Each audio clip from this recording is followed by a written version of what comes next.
Welcome back to Yanks Abroad. Today we are going to quickly recap the Premier League and then give our Premier League team of the season. Still a couple matches left, but I'd be shocked if anyone squeaks into the side that we didn't originally have. Not much changed over the weekend. All we did was essentially get confirmation that it's the referees and Arsenal versus Manchester City. Oh, give me a fucking break. Give me a fucking break. We are not starting there. Absolute domination of a Bournemouth side at home, and because one decision sort of went our way that was maybe questionable, does not mean it's referees and Arsenal against fucking... How about the first Man City penalty? That was kind of a bullshit fucking call as well. Fuck right, that. Boys. No. So we got Will fired up. That's all I wanted to do. No, because honestly, I'm seeing way too much of this nonsense that it's Arsenal and the fucking referees. The referees have never been on our side once before. We got one friendly call. Like, that is all there is to it. Like, I'm sorry. That's yeah. You can say that in the Tottenham match, yeah, the decision was really tight on the offside, but that's not up to the referees. The lines are the lines. We agree that it's a faulted system, but the lines are the lines. We're way past the North London derby. Nah, it was we're way past the North London derby. You looked a little sleepy. Just wanted to wake you up. The Raya goal was obviously extremely soft, but obviously I'm in agreement. Did not change the result. It was a dominant Arsenal performance, as it has been throughout most of the season. I'm not afraid to admit the only thing is the cracks in City looked bigger when Haaland wasn't scoring. And if Haaland now has his confidence back, that is my only concern for the run-in. I just don't really see how they lose a match if he feels confident going into the last 3 matches of the season. I mean, it's crazy. The guy was having like 4 bad months of form and he's still going to score 30 fucking goals. Like, it's actually insane. Like, so, he literally had like a full 3 months where he was either injured, not scoring, missing sitters, like all sorts of amazing opportunities. He's on 25 goals with 3 matches left. He could easily get 30 goals. Like, nobody would be surprised, and it would be the worst 30-goal season in Premier League history. Not even close. No, I mean, we're going to get many assists to Haaland in our match. Multiple people are going to play him through on goal to allow him to score. So he'll get at least a hat trick against Tottenham and then against the rest of the sides. Who's to say? But yeah, Aston Villa, as I said, I said I don't think Villa is going to pick up as many points as you think. They now have, I think, 11 fit outfield players and still have Olympiacos. So I knew they were going to struggle, but I didn't really fathom just how bad we were. It seems like we've given up a little bit. Like, half of the players have given up, which Ange essentially called out, honestly, which is what led to the quotes of, I'm going to keep the players who want to play my style of football and the others have to go, which I absolutely love, because as we've talked about with the Arsenal rebuild, whether they're good or not, there's just some older players who have been around for an unsuccessful or a bit of a toxic environment, and you just need to get them out. Whether they could end up being good players elsewhere, that's fine, and you have to eat that. They just need to get out so you can bring in this new regime. So I like that he said that. We obviously only started trying once we were down 4-0, which seems to be an interesting strategy. Because we actually, but even with the trying down 4-0, like, that match was actually so bizarre because both Liverpool and Tottenham players looked like they didn't care at all. Like, it was played at half speed. It was, because Liverpool are playing for nothing at all. Yeah. Like, they're not playing for anything. Literally, for them to win the title, that would basically mean City and Arsenal pick up no more points. That's the only way that they can win the title. And and then for us, we Champions League wasn't really realistic, and then all you have to do is beat 2 teams that are already relegated to keep Europa League, which I think for us is best case. I mean, I didn't want to say it because it's a small club mentality because you want to be in the Champions League, but we're not ready for it. So being in the Europa League is probably the best thing for us. Playing on Thursdays is probably the best thing for us. I don't know. Playing on Thursdays is horrible for your Premier League schedule. That means you're playing Thursday, Sunday. It just of course. Listen, we did it for 6 years in a row. Like, it was literally awful. It really screwed us towards the end of every season. Like, you almost don't want to be in Europa League at all, or Conference League. I mean, you'd rather Europa League than Conference League because Conference League, you're going to end up in Kazakhstan multiple times a year, which you don't necessarily want, versus Europa League. Like, it's a little better than it used to be, I feel like. Like, it's a lot more of the French teams that stay around and Italian teams. Like, you're not going to be on a Carabag necessarily every Thursday, Yeah. but I like feel like the Europa you League cannot is afford to drop to the Conference League because you're literally yeah. going to be in Russia and No, Kazakhstan I know.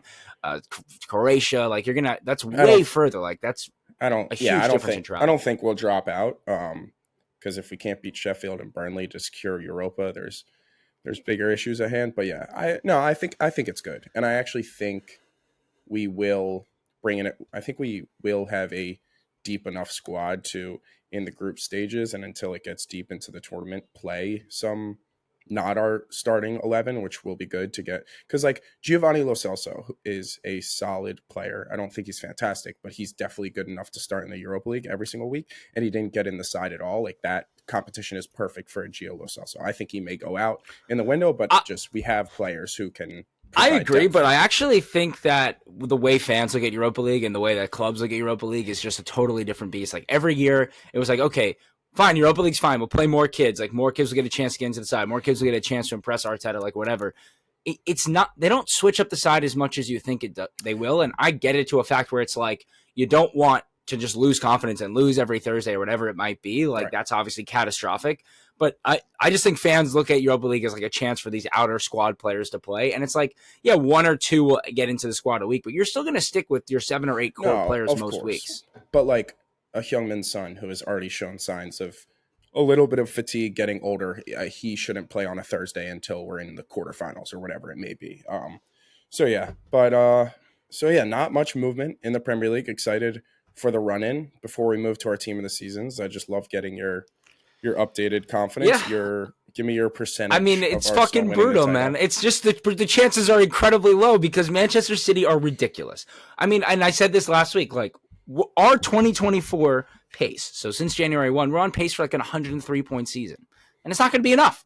Like, No. I'm sorry, like, this is, I think when we lost that Villa match, everyone tried to look at this in the same scope as last season. And I also got baited into that for a few days. But when you pull yourself out of it and look at it, they're not similar at all. First of all, even the Villa match alone, in its own little nutshell, if you just look at the Villa match, we didn't show up and not look prepared. We didn't show up and look scared. We showed up and dominated the first half where we missed 3 open goals. We should have gone on and won that game. That was one of those games where you don't win it. It's too bad. It's an unfortunate situation. Villa took their chance as well, but we didn't bottle that game the way we bottled Brighton at home 3-0, the way we collapsed against Southampton by scoring on ourselves in the first minute, like the way we Yep. basically almost didn't beat Bournemouth because we scored on ourselves in the first 30 seconds. Like this has been a different run-in, and it's just unfortunate. Like City are a different beast. We're going to get 89 points this year if we win out. That's the second highest we'll ever have in the Premier League. We're going to have the highest goal differential we've ever had in the history of the Premier League for us. Mikel Arteta is going to be one of 6 managers ever to have back-to-back 80-point seasons in the Premier League. And it's not going to be enough. And you know what? That just sucks. But the truth of the matter is this is a serious squad. Finally, this is a serious squad with people who are not bottlers. They finally have the mentality. Like they went out and, didn't play well, but they won at Tottenham away. Like I'll keep talking about that because that to me showed to me that we've turned a corner. We are now ready to win titles and big trophies. And I think bouncing back from the Bayern disappointment, the Villa disappointment, and not giving up on the season, even knowing that it's not in our hands anymore, like I just appreciate that from the squad. And listen, maybe somehow in some world, Fulham get a draw or West Ham get a draw because they just play a good match. I don't know. I think it's unlikely. West Ham, the good news just is got throttled 5-0 by Chelsea. They're going to get you the result. We actually should talk about Chelsea for a second because Chelsea have a serious chance of getting Europa League. I have been consistent on this from the start. If you give Poch time, and like we always say, you give all these 100 million pound players enough. I think Madueke has looked fantastic since coming into the side consistently. Mudryk is obviously still wildly inconsistent, but you can see there's talent there. Obviously Palmer, and then we've been very harsh on Jackson, but he's definitely missed some chance. They've just been creating an insane amount of chances. It's wildly impressive, and I think Poch, people wanted to give up on him, and now all of a sudden they're gonna have European football in his first season, and he's gonna shift the squad, get some people out who he doesn't want, and maybe get 1 or 2 people in because they have the money to do it. And I think they are going to be a serious top 4 contender next year. I think they get like their defense. You have to keep in mind also like Liverpool are probably they're just not going to be as good. I think you can already see it, like, since the one loss, like that, once they kind of realized they're out of the race, like, Klopp's gone. It's going to be a different fire. I think Salah's like, either Salah or Van Dijk or both are going to leave. Like, I think Liverpool are going to be a lot closer to the Newcastle, Tottenham level than they are going to be to the City and Arsenal level. Yeah, and then you got Manchester United, like, with any chance that they bring in a new manager. Yeah, like, and they, invest $300 million. Like, there are some talented players in the squad. Like, I'm not saying they're going to challenge for the title. I don't think that's in the realm of possibility. But I think 3rd to 6th next year is going to be incredibly close. And we made fun of this Big Six all year. But you look at the table now towards the end of the year, the Big Six are all in the top 8. Yep. You got Newcastle, who spend as much as the Big Six in there, and Villa, who, they do spend a lot. Unai Emery's obviously had a great season, but the Big Six is still Big Sixing in a way. And, like, that is kind of the inevitability of money, I think, in this sport, which is something that, like, gets talked about a lot in kind of a harsh way, and it should. Like, it's ridiculous how much Chelsea spend, how much Man City spend, how much Manchester United spend. It's ridiculous. But in the end of the day, when you have that kind of talent in your team, over a 38-game season, you are going to end up at a higher position, regardless of what happens in the middle. I also think naturally, over time, like, when, like, it's Pochettino's first season, it's obviously going to improve. Like, well, it's not necessarily true, because you saw it with us when you bring in the manager and you get that bump originally, because whatever it is, they're fired up to play for a new manager, or other sides don't know how to play against their setup. But I think with Poch, who has been in the Premier League, people might know him, it took some time for his players to adapt. By the way, a bunch of very, very young players. And I think next year you definitely can't guarantee this, but if you have a healthy Reece James, you have a healthy Fofana, and maybe their back line is more structured than it was this year, like, they could be, next year is going to be very, very fun, because the only I forgot about Wesley Fofana. Yeah, the only 2 guarantees for top 4 are Arsenal and City, and outside of that, it is going to be a ton of fun. No, for sure. I actually think, in an odd way, and I think obviously the money discussion is a sensitive one, and I wish it was, a little bit more controlled, and it looks like FIFA and UEFA are moving towards that with different they rules just passed and salary the rule. caps and whatever. Yeah. But at the same time, like, to have now a Big 8 almost, like a Villa and Newcastle stick around, like, it's kind of fun. Like, it really is kind of fun to have so many teams battling for top 4 every year. And, I mean, as much as I hate Chelsea, I hate Manchester United, I hate Tottenham, I even hate Aston Villa because I hate Unai Emery, like, it is fun that, like, this late in the season, it's plausible that Manchester United finish above Tottenham, which was not plausible 3 weeks ago. Like, there's a world, I don't think it's going to happen, but we're talking about a 6-point difference. Manchester United go beat Crystal Palace today. We're talking about a 3-point difference. And you still have to play Manchester City. Like, I mean, they have to play us, but still. Yeah.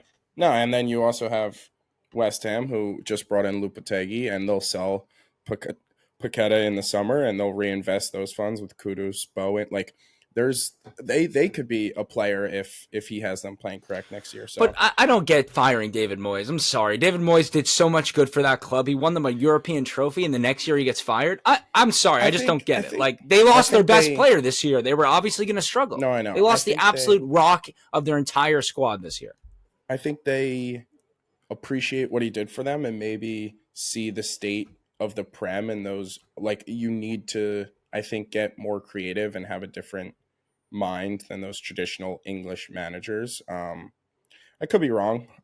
Maybe it's harsh. I mean, there's a Spanish takeover coming in the Premier League. I mean, we've seen that countless times. The window of opportunity and time that these managers get shrinks with social media and the press and all the pressure that comes with it. But all right, should we move to the team of the season?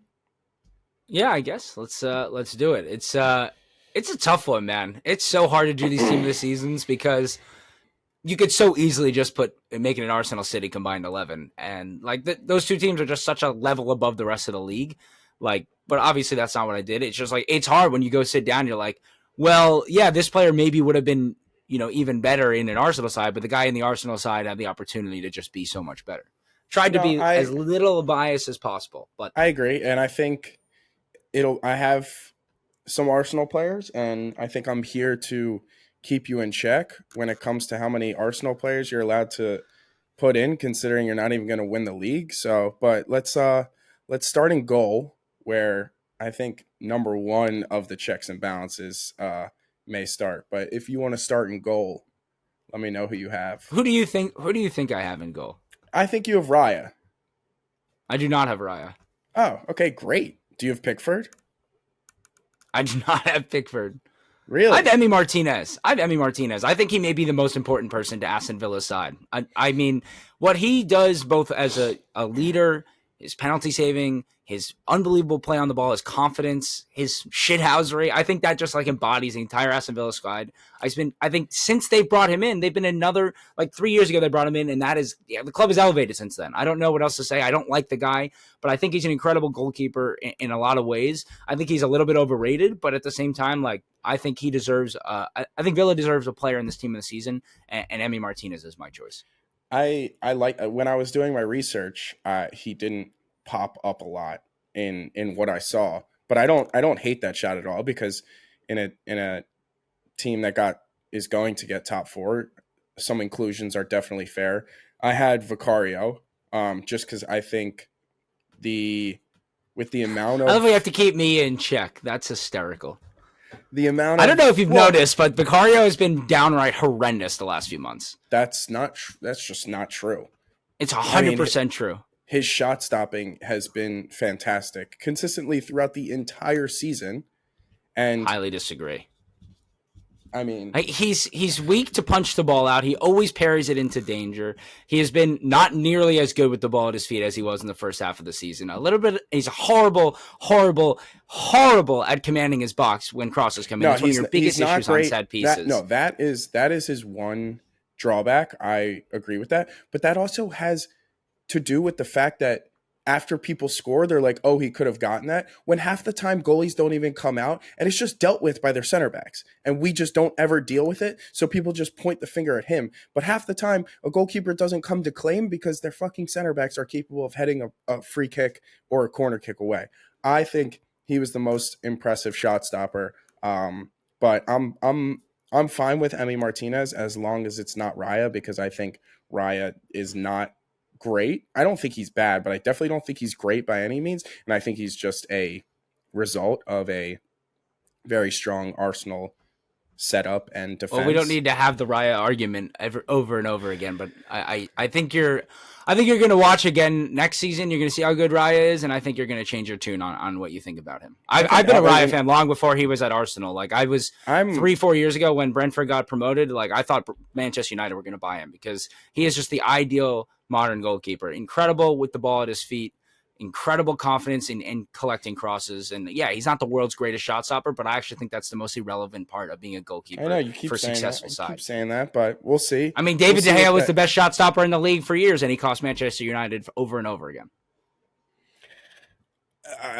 that's tough throwing all the blame on him, but I see where you're coming from. Hey, I'm not hard in my ways. I thought Basuma was a top 3 center defensive midfielder, and he might be a bottom 3 center defensive midfielder. So I'm always open to changing my opinion if I see fit. But we move to right back. Right back. I'll have a lot of respect for you if you get this right. Who do you have at right back? Don't I say have Pedro Ben. Porro. You can't have I two have Tottenham players. I have Ben White at right back. Yeah. Way to go, Casey. Way to go. That is the only So correct answer. I'm sorry. It is. There's not I even another agree. person who comes close to him this year. Correct. Which is there was I actually don't think Ben White is good, and even less than Raya. I'm being so serious. I don't think I know even less you than are. Raya. I think he is the biggest like product of the system in terms of getting to play next to Saliba and Gabriel with Rice in front of him and Partey now that he's come back into the side. But yeah, there was no other option considering Trent got injured, Reece James got injured, all the quality right backs who would have taken the spot, and there wasn't any like mid table team right back who I thought was really good. Like I think Matty Cash is an awful footballer. Like no one really stood out for me, and Pedro Porro had a huge drop off over the past 2 months, along with the rest of the What side. is it about Ben White that you don't think is like what is his weakness? Because there's not a weakness that he has. So I'm just wondering what you identify as his Well, weakness. I don't think he gets put in positions to like in the Bayern match. He got exposed. Because he was actually put under pressure multiple times when you guys didn't have full control of the match. Like you guys just have you guys have been so good this year that he hasn't been put in uncomfortable positions. So when someone is never put in uncomfortable positions, of course, there's not going to be errors. But the one time he was, which was a few times consistently when Musiala got out wide or other Bayern players got out wide. Sorry, is this the Premier League team of the season or the Champions League team of the season? Where he's in my Premier League team of the season. I'm just explaining to you why I don't think he's that good. Because you asked, I explained. Yes, he got exposed in the Champions League when he was put under pressure. In the Premier League, he hasn't been put under pressure. What does exposed what does exposed mean, just for the listeners? Because I'm not really sure what you're referring to in terms of exposed. Not like truly exposed, but like he was getting dribbled by. He got done a few times, didn't get out to the cross quick enough. Like he just, when he was put under pressure, he was shown that he might not be as good as the Premier League shows because he doesn't get put under pressure. That's all. But he's in my team. He's in my team because that is a fact. He was the best right back in the Premier League this season because Walker was in and out. Trent was in and out. Reece James was injured all year. There was no one else. All right. I think you're arguing with me about making the right pick. I made the right pick, didn't I? I am, because you're making the right pick, but you're only making the right pick because you don't have another option, not because you believe in Ben White's abilities. And I think, correct. I just think your excuses for a lot of the Arsenal players are it's because of the system. But how is the system so good? The system's just so good that you can be so ass and still be the best player in the league at your position? It's literally just when it comes to probably those two positions. I think Saka's great. I think Havertz has been fantastic. I've been saying since I've said the entire season. Just so you know, Ben White was dribbled by 0 times in the Bayern Munich 2 legs, and he won 85% of his duels. That's not true. The stats may say that. Yeah, the stats may say that, but I watched the game. But and that's not true. You're okay. Yeah, gotcha. Right. Center backs. I just want it known that I've been right about the Arsenal side this entire time. From day one, I said Trossard should start over Martinelli. What? And now you've been right about this. Do you not remember the video that we just posted where you said we're going to struggle for goals? Where you said you think it's crazy that I think we're a much better team than you? You haven't been right about anything Arsenal so far. You have not been right about a single thing. When your best front three was Martinelli, Jesus, and Saka, I said you guys would struggle with goal. Now you brought in Trossard. And I told you it doesn't matter who the front three is because we are going to create so many goals. That's factually incorrect. Martinelli and Jesus haven't scored at all. Havertz and Trossard have. So they made the correct changes. If you had kept Martinelli and Jesus, it wouldn't look the same, I promise you. And there's a reason they haven't. Mikel Arteta's a good manager. Because they both got injured and we had to play other players in those positions. They're both not good. They're not good. Neither of them are good. I mean, Jesus is injured and needs to be gone. Martinelli is good. He's going to have a good year next year. His confidence is so low. Yeah, okay. Keep blaming it on the confidence. I mean, you take 3 good years and 1 bad year. I'm going to go with the law of averages and assume that you're going to correct yourself. That will forever be my greatest take of all time is that I called a 22-year-old. Yeah, it's going to be your greatest take until he has 2 15-goal seasons within 3 years, and then it'll be the worst take of all time to go with the rest of your I'd be shocked if he starts next year. On to the center backs. I mean, I hope he doesn't start because that means we sign Rafael Leao. Oh, here we go. Center backs. Yeah, I went Saliba and Mickey van de Ven. I went Saliba and Van Dijk. Okay, that's fair. Yeah, I think I just can't choose a center defender and a side that's giving up 60 goals this year. No, I think that's extremely fair. And in my player ratings that I do after a Tottenham match, I was like, the funniest part is I think Mickey van de Ven and Christian Romero were 2 of our best players on the pitch, yet we allowed 4 goals. So how good of a rating can I give them? But Mickey van de Ven has been, for me, outside of Cole Palmer and probably Declan Rice, but if you want to go just value for money, I think Mickey van de Ven is a better signing than Declan Rice. Like Rice, you paid that much because you knew you were just going to get an absolutely fantastic player. But Mickey van de Ven, I think we got he's probably a 80 to 100 mil plus player now. So I think that was just like an unreal signing, and he has shown time and time again just how good he is and the perfect player for an Ange setup where we play such a high line, because it's rare to find a player with that pace who's also good at defending. And I think Saliba is just a right. And I know people wanted to say Gabriel has been better than Saliba, but the last few months has shown the absolute difference between the two, which is Gabriel. Well, here's my thing about center backs and why I don't think Mickey van de Ven deserves to be in the side. I think what made Gabriel so good for a lot of the season is he was making a lot of these incredible, like almost last-ditch tackles. He was making tackles in the box. But in my opinion, actually, what makes a center back one of the best center backs in the league is by having to do the fewest amount of defensive actions. That means you are so good always in the right that position. Means Yep. you are anticipating so well. And that's what Saliba and Van Dijk are better at than anybody in the world. 100%. They are always in the right position. They are always, like, their highlights are just them, being in the right place. They're not making these crazy tackles. They're not making incredible recovery speed runs. And I think Van de Ven's great at all that, and that's why I agree. He's great for the Ange system because you're going to play an incredibly high line, and you're going to get played in behind over and over again, no matter who the defenders are. There's nothing he can do about it. But I don't think Mickey Van de Ven succeeds nearly at this level in a side who dominates matches the way Arsenal and City do, or Liverpool did in their heyday. I just don't think he does. We've never seen it. There's no way to know it either way. I mean, but I actually think any center back who makes those kinds of unbelievable plays all the time that we see YouTube compilations or whatever, to me that makes them less good than other players. I don't want to see defensive action. I want to see just being in the right place and anticipating the balls and being in the way of attacking opportunities. I think one time where I think you may agree that we did see it was the North London Derby when we did dominate possession more in that game, and he was there countless times positionally to clean up potential counterattacks. I think the one time you scored on the counter was the Saka thing, and he wasn't there because it happened to have been Ben Davies, who was wildly out of position there. But I think Van de Ven's really good. But I obviously can't argue. I would like to see him play in a more possession-based side. Yeah. All right, on to left back. Left back. I went someone who's really impressed me in the last 6 months, who we all thought was a kind of a flop signing, which is Gvardiol. I think Gvardiol has been so key to this Man City run that no one's talking about because this is what we're used to with Man City, but they haven't lost since December. And I think he's just been on another level. He is so good in the final third. He is so clean on the ball, and he has finally figured out his defensive angles and positioning and how to play both for Pep and in the Premier League, which is obviously a different beast than where he was prior. I mean, I'm still not sure he's worth 100 million euros, pounds, whatever. That remains to be seen.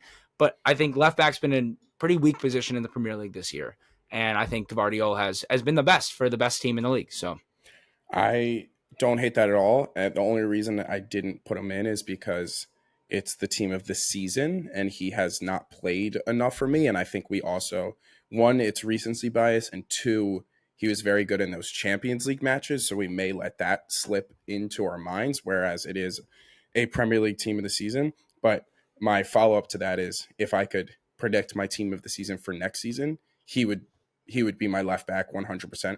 I think he's going to start every single match for them. And I agree, has been brilliant. I went Anthony Robinson. I almost did. I don't even think this is biased, honestly. I was a huge Anthony Robinson hater.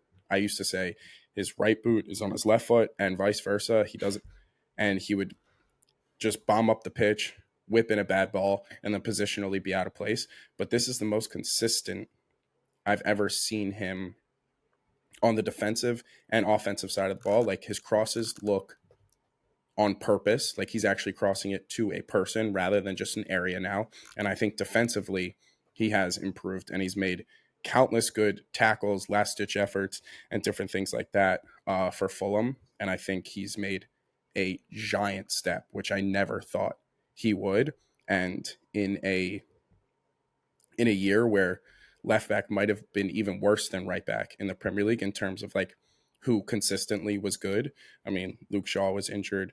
Udogie got injured. Arsenal doesn't have a left back. And then obviously Gvardiol came in too late. I think it's a nice inclusion to get someone out of the big six. And I think is a deserving inclusion for him. And I'm excited to see him this summer. For sure. I almost included Anthony Robinson for all the same reasons. Like, left back is the same way left wing is right now in the Premier League, where it's like there aren't really a lot of good options, which is a really funny thing, actually, because also Arsenal's biggest struggle all season is trying to figure out the left-hand side. Like, I think, and City too, like, Doku hasn't really worked out. Grealish hasn't really, like, I don't know what it is about the way football is currently being played, and that might be actually a really interesting thing to kind of dive deeper in. But I think it's a lot of it, I think, has to do with the inverted fullback that has become such a massive part of the game. And that has just changed what dynamics look like on a side where there's an inverted fullback. And we're seeing that inverted fullback often come from the left-hand side for most teams. I think that's because there's more dominant right-footed players who play on the right side, so it's easier to invert from the left side. But yeah, I think Anthony Robinson's a true old-fashioned bombing up the wing left back who's had an excellent season. He's really improved, and I that was who I was going to go with until I was like, you know what? I need another Man City player in the side. Guardiola's been awesome, so I went with him. No, that's fair. Yeah, I think if we were doing second half of the season, that's correct, but I just didn't want to let recency bias creep in, considering there was half the season played before he even got to play. Should we move to the midfield? Sure. Do you want to say all three at once? You want to do one by one? Yeah, give me your midfield three. All right. I've got at the lone 6, I have got Rodri. At my left 8, I've got Declan Rice, and as my attacking midfielder, I've got Kevin De Bruyne. Okay. Which I think would be the best midfield in Premier League history if you put those three together. I don't disagree with that. I mean, I might disagree with that, but there's no need to dive into who a better 8 ever in the Premier League could be. But I went Rice, Rodri, Rice, and Cole Palmer. I think Palmer, I looked it up, he's played like 8 games at right wing, 15 games at cam, 8 games at center forward. Like, he kind of has played all over, and I think he's best maybe drifting to the right side towards the top of the midfield or whatever, but I put him at the 10. De Bruyne has been fantastic, but once again, didn't really play in the first half of the season. And I think over the entire season, Palmer has been better, and I also didn't know where he would fit if I didn't put him at the 10. So that makes me think that you didn't even include him in the side, which would be extremely, extremely disappointing. But I don't think there's much to touch on. Rodri and Rice are clear inclusions. I mean, Rodri and Rice are just incredible. They would be awesome to watch together. I thought you were going to put Odegaard in.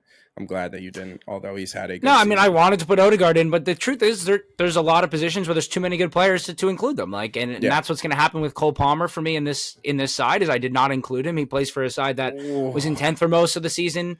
Then they're in 8th now, and he's got 11 non-penalty goals. So I think I love Cole Palmer. Let me just preface this with, I've been the biggest Cole Palmer fan around for fucking 3-4 years. I literally bought his rookie card 3 years ago because I think he's going to be such an incredible player, and I hope it'll be worth something one day.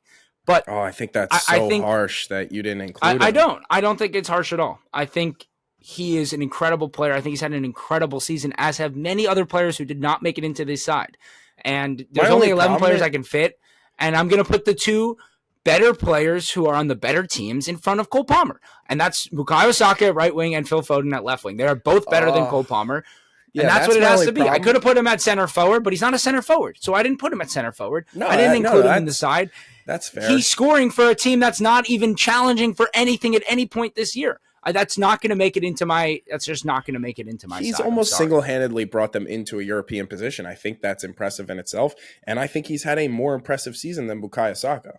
So I think how has he had a more impressive season than Bukayo Saka? He's the best attacker on the team with the most goals in the entire league. He has the most goals and assists for his side. He has taken the most responsibility of anybody in the side every single match of the season. Nobody does more in the attacking third. How could you say Cole Palmer has done more?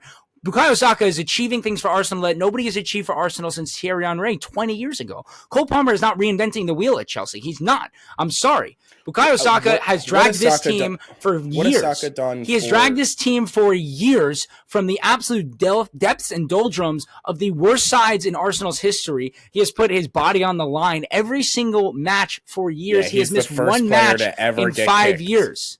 He's missed one match in 5 years for Arsenal in the Premier League. He has 200-plus appearances already at 22 years old. You can't tell me that Cole Palmer has done more for Chelsea than Bukayo Saka has done for Arsenal this year. That is factually incorrect. Well, you just pulled up 3 years of statistics. I'm talking about because that plays a role. That plays a role in a singular season. It does. Yes, it does. No, 100% it does.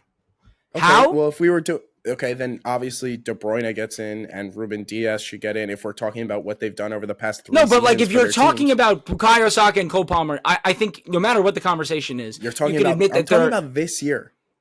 I understand, but no matter the conversation, they're clearly very close on level. That's without debate. I don't think anyone's going to say like one is miles ahead of the other. They're very close on level. So then you have to decide how are you making a decision between the two people. And the way I'm making the decision is I'm choosing the player on the better team. I'm choosing the player who has more non-penalty goals on the better team, has more non-set piece goals and assists on the better team, who has dragged the better team further and further. Who do you think is more important to their team this year? Bukayo Saka. All right. Without Bukayo Saka, we're not challenging for the title. That's a fact. Without Bukayo Saka, we're not challenging for the title. Without Cole Palmer, Chelsea are in 8th. Okay, but which one is more impressive? Would you rather the guy dragging your team to battling for 8th or the guy dragging your team to battle for the Premier League title? Because I'm going to choose the guy trying to win the title, not the guy trying to get to 8th. I think the lowest Arsenal would be without Saka is 3rd. And I think who's playing right wing and how are we getting 3rd? Who's playing right wing and how are we getting 3rd? Who's playing right wing? Who's making up those 30 goal contributions at right wing? I'm just wondering. Because Gabriel Jesus sucks. Gabriel Martinelli sucks. So who's playing there? I think you could. I'm just wondering who's playing there. You could put Tomiyasu at right wing, and he'd get. Okay. And we'd get 3rd, and he would have 30 goal contributions. Got it. I think perfect. I think the lowest Arsenal would get is 3rd, and who's to say where Chelsea would be? That's insane.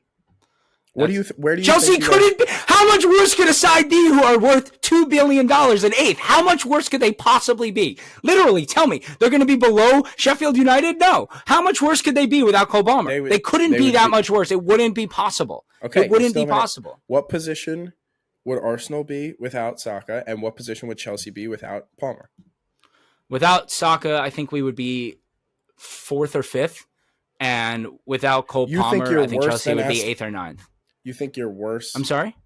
You think you're worse than Aston Villa without Saka? We lost to Aston Villa twice this season, so I think that's a fair thing to say. Yeah, we're not. First of all, it's not even just about position. Soccer. We're talking about but we're not just talking about position. Like position's kind of irrelevant in the table. We're talking about an amount of points, right?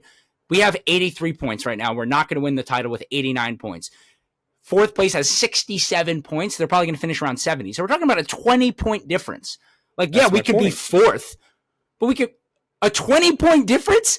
If Chelsea were to lose 20 points, I think they would be in. You're proving my point. You're that much better. I think you would still get 3rd. Whereas, but 3rd's irrelevant when it's a 20-point difference. 3rd is irrelevant when it's a 20-point difference. Not from you to Chelsea. Not from you to Liverpool. What do you mean by that? I'm saying you'd be 3rd. You think Cole Palmer makes a 20-point difference for Chelsea? 20 points. No, you're not understanding what I'm saying. I'm saying I think Arsenal without Saka gets 3rd.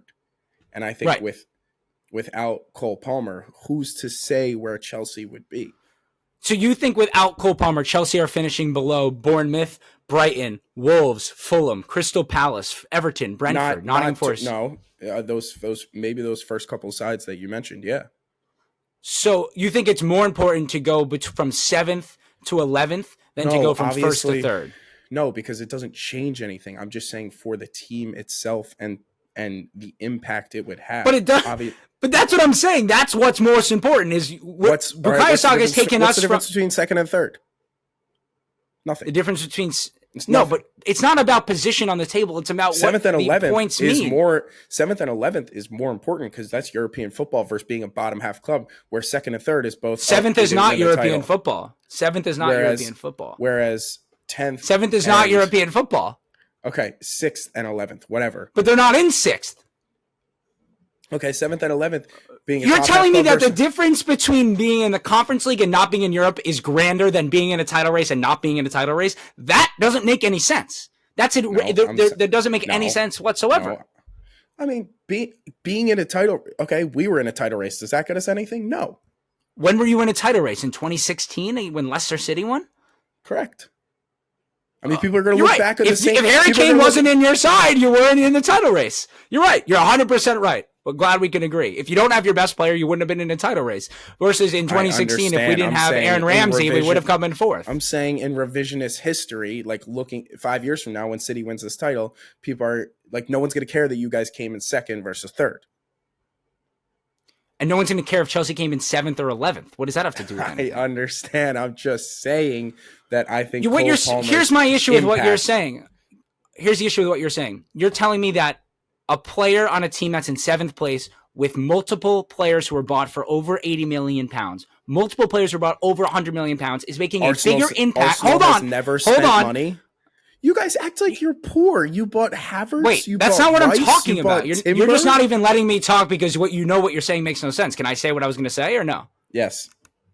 You're telling me that a player on a team in 7th with a squad worth of over $1 billion, so everybody below them behind Manchester United combined does not have the squad worth of what they've spent. You're telling me a player on that team who has dragged them to 7th is more important to their side. So if you were to take them out, they would struggle more than a player on a team who is challenging the greatest side in Premier League history for a title all the way down to the last day, who without we would be 20 points out of the title race. You're telling me that person is more important? You don't think Chelsea make up those goals and assists with one of their other $900 million players? Not all of them, but enough where they come in 9th versus or 10th versus 7th, which is also irrelevant. Once again, so you think being in another irrelevant side on the table is more important? I'm just trying to understand. It's not about where, it's about their impact on the current. Cole Palmer can't have an impact on an Arsenal side who's competing for the title because he doesn't play for them. I'm talking about in a vacuum, the impact on their current team. I think Arsenal would dominate games the same way they do and would get a few less goals and assists from their right winger because they wouldn't have Bukayo Saka. Whereas I think Chelsea wouldn't even get a sniff of goal without Cole Palmer in their side, which they didn't when they lost 5-0 to Arsenal without him in the side. Gotcha. Just trying to understand. I get it. It's more important to be a player in a side in 7th and a side challenging the greatest Premier League title. It's more important to be the best. No. It's more important to be the best player on the side in 7th than to be the best player on the side in 1st. I get it. I 100% situation. You're using his situation, which he has no control over against him. That's all. No control over. You're right. He doesn't. 100% he plays for a Chelsea side versus Arsenal. You're 100%. If he was... Here's the thing. If he was half as good as Bukayo Saka, half as important, you think the greatest manager ever is letting him walk to another side? No, he's not. Well, I think he didn't fully know what he had on his hands. Yeah, you're right. Your talent ID is better than Pep's. It's not what I'm saying. I think the Cole Palmer discourse is going to be really exhausting next year. All right. It's exhausting this year. Every manager is going to choose. Saka's going to start at right wing for the Euros. He's on the best team in the Premier League, but he's not better than Cole Palmer. I got you. All right. So you have Saka. I have Saka right wing and Foden left wing. What do you have? And I have the same thing. And who do you have in the middle? If we don't need to go back to it, but if I were to have De Bruyne in, I would have Palmer over Saka. Striker, I have Ollie Watkins. I have Isak. Really? Yeah. I mean, he's got 20 fucking goals this year on a side that really hasn't lived up to the standards that we were expecting them to do, and a side that doesn't always create all that much. I think Isak's the best striker in the world. Isak is fantastic and better than Watkins, but off this season, I mean, the sheer goal involvements that Watkins has and his team's in 4th place, I think that just clearly takes him over. I think you can't have Isak over Haaland. I don't think Haaland has had a great season, but how do you pick Isak over Haaland? I think Isak's it's been incredible. He's just been a lot of fun to watch. I think it's a little bit of recency bias as well as my Gavardio pick. I think he's been amazing in the last 6 months, but I also think you want Arsenal to sign Isak. Of course I do. I don't want. It's team of the season. Well. I'm choosing who I think is the better player, and who's been the better player this year, and is less system based. And I'm choosing Isak. So you think Watkins has been system based? Who's the better? Who would you rather have in your team? Who has more individual quality? Of course. Well, that's what that means. Basically, I'm choosing the better with more individual quality. But I think I'm trying to win a match. I'm choosing Isak. I don't think that's what a team of the season is. I think you have to judge them based off of the product that they put on the field. If you want to project next year who's going to be the best striker in the Premier League, I think it's fine putting Isak second behind Haaland. But right now, based off of the season that he had, I think Watkins clearly gets in. And we might be doing this early enough to where it looks ridiculous because Haaland scores 9 more goals over the next 3 matches, and he has to be included because he has. It was funny for a second someone else was going to potentially win the Golden Boot. I mean, it was crazy when Cole Palmer was on 21 goals and nobody else was for a couple of days, and then it's just like I also want wild. people listening to the pod to know that I tried to give Will plus 550 Holland to score a hat trick, and he didn't like the number enough, so he wouldn't take it with me. But that would have been the easiest cash of all time. That game just had City domination. This isn't even close, written all over it. Yeah, I mean that was a really disheartening match to watch, especially since for some reason all of Arsenal Twitter thought the Wolves were going to be the team that got a point off of City. And right before the match, I'm looking at their recent form. I'm like, this team hasn't won since February. No. Yeah, like what? Oh my god, that was brutal. No, I mean people talk themselves into what they. I mean, because if you were realists, like you turn on a game and there's no chance that they're getting a point, so you might as well just for the hope tell yourself that there's a chance. I understand. It's just like what team do I have a hope of? Yeah, I have no hope because you guys are going to literally bend over and let yourselves get pegged so that you don't get a point. I mean, it's a very helpless feeling you guys are going through right now. So I would try and find blind hope from anywhere as well. Yeah, it's brutal. I mean, we're going to lose this fucking Premier League by 2 points because just City are unbelievable. They're just unbelievable. It's very frustrating. Do you regret not going against their B team and trying to get a win versus a draw? No, because the season would have been over if we had gone out there and tried to just dominate. Okay, but the season's over anyways. No, it's not. You're kind of saying that it is. I understand this. Okay, but this what I'm saying because I'm you let it get out of your hands. What's factual? Well, you let it get out of your hands when. But Casey, we didn't because of that match. If we beat Aston Villa, then it all played out perfectly and according to plan. Okay, but you're looking at revisionist history. No, because granted, if you had your two options of matches to go out and try and win, would it be away to City or home to Aston Villa? Away to City's B team. Their B team, which is all $100 million players who are better than any players ever put the Tottenham shirt on in the history of their club. Why are we catching strays? We weren't even talking about because you're just talking nonsense. Like what you're saying makes no sense. Who goes to City and dominates and wins the game? Nobody. You're just making things up to make it look like we made a huge mistake. Yeah, you go to City and dominate, win games. No, you win on the counterattack, which is what we tried to do. You're being a hypocrite and making things up. I don't know. I'm just saying, like, you could have kept. So far in this episode, you have better talent ID than Pep and better game management than Arteta. What's next? You pay the refs better than Sir Alex Ferguson? I never said I have better talent ID than Pep. I didn't think that Cole Palmer would be this good either. He just ends up to have been. Gotcha. You're the one who said he's on the same level as Saka. I think he is on. I think he's very close to the same level as Saka. There we go. You have to do a lot to surpass somebody who's been doing it for a long time, which he is nowhere near doing. Surpassing and getting on the same level are completely different. No. I know. I was just talking about the singular season. What Saka's done over his career is very impressive, and I'm excited to watch him at the Euros.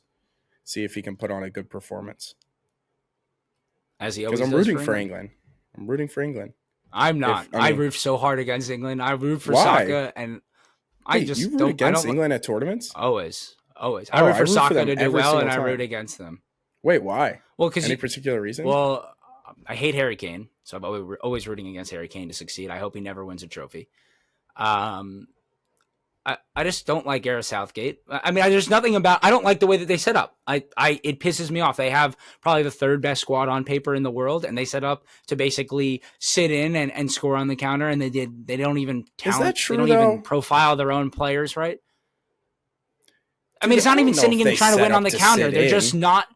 They're just not an aggressive team in any which way. It's a lot of sideways passing. It's a lot of ball dominance without creation. It's a lot of misprofiling their players and putting out the wrong 11s. I find it to be very frustrating. What's your starting 11 for England this summer? It's tough because I don't think there's a way to conceivably actually get Palmer, Foden, and Saka into the same side. So why not? You can't play. I think Bellingham can play the 8. I just don't think that you're going to see Southgate play Bellingham, who's been playing as a center forward, in a pivot with Declan Rice, and then put basically 4 attackers, none of which who have any real Well, I ability mean, to drop deep and collect the ball. maybe against France, Also, no, but every other team, if you put out a side that's Rice, Bellingham, Palmer, Foden, Saka, Kane, and you dominate possession, you're telling me that front six doesn't create at least 3 goals a match? here's the issue. Palmer, Foden, and Saka all pretty much want to operate in the same areas. So you're moving Foden to a position he's not most comfortable with, which is left wing, because he's the least of the 3 who is important, probably. He's also the only one who really is going to play left wing because Saka's got the starting right wing spot on lock. Then you're asking Cole Palmer, who doesn't really play often as an attacking midfielder, but if he does, likes to collect the ball in the same space that Saka does. So it doesn't really matter what you're telling him to play. I just don't know how that works in terms of. And then if you do that, then you have Bellingham having to take up more advanced central positions. So then you're really just playing 5 attackers with Declan Rice trying to play as a lone 6 and a center back pairing who's not all that good. I just don't think it's going to happen. And I think that's okay. I think you have Cole Palmer come off the bench and be a power sub in ways. And I think that's fine. So who's your third in the midfield? Oh, you either play Foden through the middle and you play Rashford out wide only because of profiling, not because of Rashford. Rashford's in horrible form. I don't give a fuck about your profiling when he sucks. I mean, listen, he's not going to do this because he never does it anyway. I mean, Manchester United suck, but yet they're going to have 3 players in the 11 probably. So, yeah. Well, I mean, this is why I hate England. It's a fucking shitty situation. They've never capitalized on their golden generation. I don't like. It's the same way I feel about Rory McIlroy in golf. I don't like people who don't live up to their potential. It pisses me off. I find it to be very frustrating. I mean, have they not lived up to their potential? They lost in penalties against Italy. They were 1-0 up at home in a European Championship final at Wembley in the 3rd minute, and they did not go out and get another goal. They should never have gone to penalties. It was a disastrous performance by Southgate. It's disastrous. In a tournament, I mean, okay, but up until, I mean, he obviously did get it, but up until the World Cup, like Messi had never, like tournament structures are a little bit different. It's more difficult. It's a smaller sample size. You have to get every single thing right. The ball can just not bounce your way correctly. And I think But they scored. They were scored in the 3rd minute, and then they didn't score again. Harry Kane could have squared it to Sterling. They would have won that. Harry Kane could have not hit a penalty over the bar. They would have taken France out. Like, they just have always underperformed. It's the same way that the golden generation. So they've underperformed? No, I'm not only blaming Harry Kane. Obviously, Rashford, Sancho, and Saka all missed penalties. Okay, yeah. No, I'm just saying there are. You're saying one thing has to go wrong. It's not one thing. It's been many things in each tournament. You had 3 players in a row miss a penalty. That's disastrous. No, it's awful. It's awful. You had Harry Kane, who never misses penalties. I've never seen him miss a penalty. Sky one in the biggest moment of his career. You had the same thing happen to the Gerrard, Scholes, Lampard generation, where they tried to play 4 midfielders across the line, and they couldn't create or do anything in any of these tournaments. Like, but this is the history of England football for the last 30 years. Who are you rooting to win the Euro? You don't want Saka to win a major trophy? I would love Saka to win a major trophy, yes. Because what is he? So I root for Saka. FA Cup right now? Yeah, he's got an FA Cup and 2 community shields, but I don't care about community shields. I'm just saying, like, that's what people will. If you look at his profile, like, it says how many trophies he has. I find that to be so annoying because it says I get it. Like, Liverpool have like 4 trophies, but like I mean 7 trophies, but 4 of them are like community shields. Yeah. I'm shocked. I don't know. I kind of felt like everyone who is a big, like, has a strong fandom for a Premier League side and like has strong England players usually roots for England. So I'm just shocked. Honestly, every tournament I kind of root for a different team based on like who's in the squad. Like the Germany teams with Ozil's my favorite player ever. So I always used to root for Germany when Ozil played for them. Then they fucking banished him for no good reason. So I don't really root for. All right. So who's your squad for the Euros this year?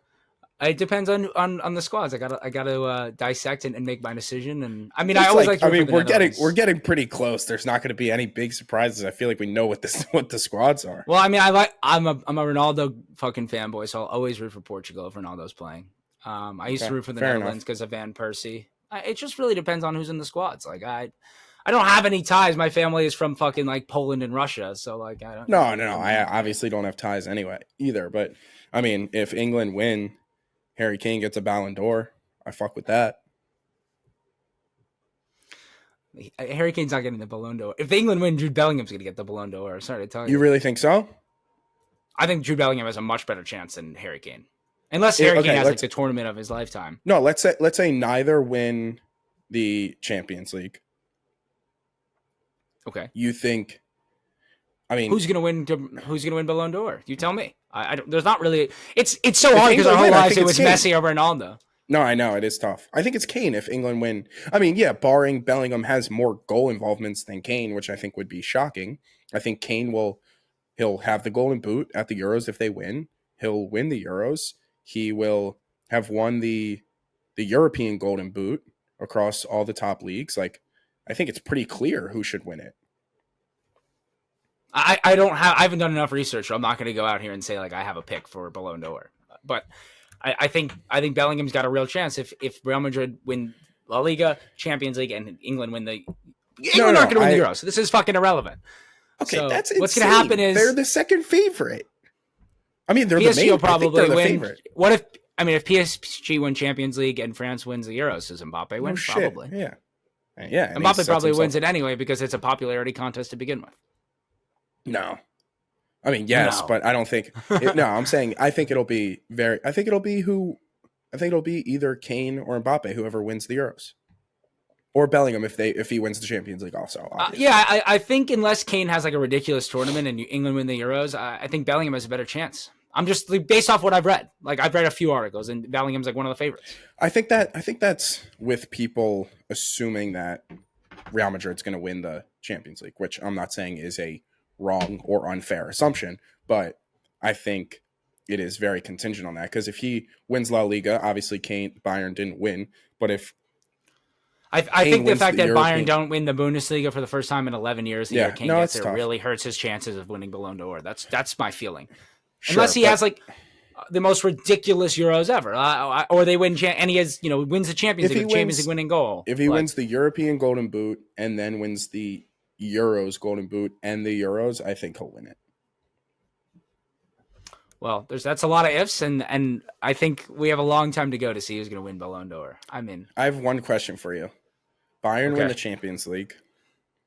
England win the Euros, and Kane gets a Ballon d'Or, so he now has a Euros and a Champions League and a Ballon d'Or on his resume all after one season. What do you think that does to his leg? Like, where does he rank in all-time strikers? I don't know. I don't think I'm ready to speak on that. I don't know. I would have to look at the all-time striker list. I mean, he doesn't put him anywhere near like R9 or any of those guys. Yeah, like off the top of your head, who's like who are the most legendary number 9s, not including Ronaldo? R9. Cristiano. No, Cristiano. Oh, R9 is definitely up there. I mean, what are you calling Thierry Henry? I mean, he's not really a left winger. He really played mostly striker until he went to Barcelona. It's more, I saw like, okay, so I feel like the best strikers, like of like a Zlatan, a Suarez, a Lewandowski, and a Kane, where does he rank for you in those four? He doesn't touch Luis Suarez. I think Luis Suarez is like one of the most underrated players of all time. Okay. Zlatan's tough because he won everywhere except for winning a Champions League. Right. And obviously Sweden is tough situation there. Yes. I don't know. I think it's gonna be tough for him. I think he's above Lewandowski if he were to do that. If he were to win a Euros, just because of what he the difference. I think Lewandowski's the fact that he really had most of his good days at Bayern and then kind of struggled when he went to Barcelona hurt his legacy a little bit. I feel like if he never left Bayern and continued to just score 45 goals a year, I think he would have had a better legacy. I don't know. I wouldn't even put Kane in Aguero's bracket, to be honest. Aguero just was a big moment player. Like I feel like people kind of forgot about Aguero really fast, but Aguero was. No, that was everything. Not included. No, I agree. That guy was the greatest. I mean, it's tough for him the to greatest not get off-ball runner in the history of the game that I ever watched live. Like he was just beautiful, unbelievable footballer. No, it's tough for him not to get in that Argent. I mean, he tried his hardest to be on the sideline and such, but it's tough for him not to get that Argentinian World Cup under his resume for sure. I mean, I think it's tough because he just had so many years of winning nothing that I don't know if 1 year of. I guess if he were to really win the Champions League and the Euros this year, that obviously his legacy takes a complete 180. But I mean, obviously the odds of that can't be very high. I mean, they can't be very low. What is it? A plus 250 and a plus 300? Yeah, but what the betting odds are versus the actual real life odds are not the same. You're getting shafted if you're getting England at plus 300. You're getting shafted odds. Why are England you don't have a so 3-1 chance of winning? They haven't won a major trophy since the 60s. There's no way they have a 3-1 chance of winning this year. That's not how it works. This is the best England side. If I had $1 for every time someone said this is the best England side going into a major tournament, there have been How rich would you be? 16 major tournaments in our lifetimes. I'd have $16. Damn, to the moon. I'd be getting free lunch today. Wait, I'm honestly shocked at how bearish you are on England at the Euros this summer. I feel like that's so... Well, I'm just like off. Yeah, I'm just off that. They're also like fucking the way they treated Saka after that. I'm off it. I'm off England. Always have been off England, to be honest. Oh, so it comes back to people being racist towards Saka, that you think they can't win the Euros? Like, that's so... No, I didn't say I don't think they can win the Euros. Of course they could win the Euros. And if they win the Euros on the back of Bukayo Saka, then I'll be the happiest little fucking puppy you ever seen. But I won't be rooting for them. I'll root for Saka, and I literally sit there every time Saka gets the ball, like start rooting, and then like it goes to anyone else. I'm like, fucking kill him. Like I literally... That's how I am. Would we celebrate together if Saka clips in a beautiful ball to Kane to head home for England to win the Euros? Yes. Okay, great. If Saka gets his flowers, then yes. I might take an England USA Copa Euros parlay.